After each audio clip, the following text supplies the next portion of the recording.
அண்மை செய்தி. பெரியார் சிலைக்கு நடிகர் விஜய் மரியாதை செலுத்தியுள்ளார். இதுகுறித்த முழு விவரங்களை வழங்க தமிழக வெற்றி கழகத்தில் இருந்து செய்தி தொடர்பாளர் ஜெகதீஷ் நம்மோட இணைப்பில் காத்திருக்கிறார். சார் வணக்கம். அரசியல் பயணத்துல பெரியாரிடமிருந்து விஜய் துவங்குவதற்கு என்ன காரணம் சார்? இது குறித்த உங்கள் பார்வை என்ன சார்? நீங்க சென்ற வருடம் மாணவர்களுக்கான பரிசளிப்பு விழா நடந்ததை நீங்க பார்த்திருப்பீங்க. அதுல மாணவர்கள் மாணவிகள் யாரை படிக்க வேண்டும் அப்படிங்கிற ஒரு விஷயம் சொல்லும் பொழுது தலைவர் அவர்கள், பெரியார் அவர்கள், அம்பேத்கர் அவர்கள், காமராஜர் அவர்கள் அப்படின்ட்டு 3 பேர் தான் கொள்கை தலைவர்களாக அவர் சுட்டி காமிச்சார் அப்படிங்கிறது தெரியும். அப்போதுல இருந்தே எல்லாருக்குமான கேள்வி, பெரியார் வழிபாதையில் தான் நீங்கள் பயணிக்க போகிறீர்கள் அப்படின்ட்டு. இப்போ முந்தா நாள் அண்ணா அவர்கள் பிறந்த நாள், அண்ணா அவர்கள் ஆற்றிய அரும்பணியும் குறித்தும் நம்ம ஒரு ட்வீட் போட்டிருந்தாங்க தலைவர். எந்த வழியில நம்ம பயணிக்க போறோம், யாரெல்லாம் நம்மளோட கொள்கை தலைவர்களாக இருக்க போகிறார் என்று பார்த்தால் அதில் மிக முக்கிய இடம் பெரியார் அவர்களுக்கு இருக்கிறது அப்படிங்கிறத நம்ம சொல்றோம். ஏன்னா பெரியார் அவர்கள் இன்னைக்கு தேவைப்படுகிறாரா அப்படின்னு கேட்டா நிச்சயமாக தேவைப்படுகிறார். தமிழ்நாட்டு மண்ணுக்கு தேவைப்படுகிறார். தமிழ்நாட்டை வழிநடத்தும் ஒரு தலைவராக, மறைந்த தலைவராக இருந்தாலும் இன்று வரை தமிழ்நாட்டை வழிநடத்தும் தலைவராக, இது சமூக நீதியாக இருக்கலாம், சம உரிமையாக இருக்கலாம், சமத்துவமாக இருக்கலாம், அதே மாதிரி பெண் கல்வியாக இருக்கலாம், பெண் விடுதலையாக இருக்கலாம், எல்லாவற்றிலும் தமிழகத்தை வழிநடத்தும் தலைவராக பெரியார் தொடர்ச்சியாக இருக்கிறார். பெரியாருக்கான தேவை இருக்கிறது.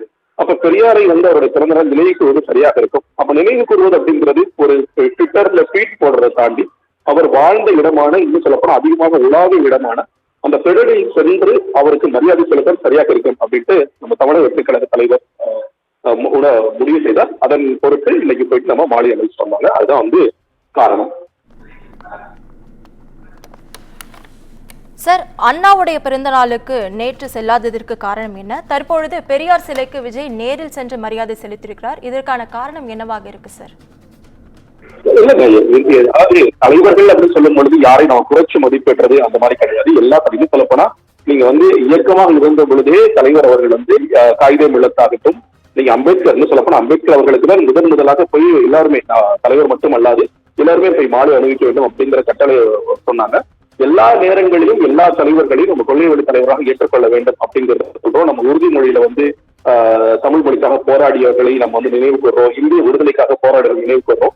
அப்ப எல்லா தலைவர்களும் முக்கியமான தலைவர்கள் தான். அவர்கள் சொன்ன எல்லா விஷயங்களும் எடுத்துக்கொள்ள வேண்டும் அப்படிங்கிறதா நம்ம எல்லாரும் பார்க்கிறோம். நீங்க இவருக்கு மாலை ஏன் அணிவிக்கவில்லை, அணிவித்தார் அப்படிங்கிறது எல்லோரையும் நாம நினைவு கூறுறோமா, சரியான இடத்தில் நினைவு கூறுறோமா, நிச்சயமாக நினைவு கூறுறோம்.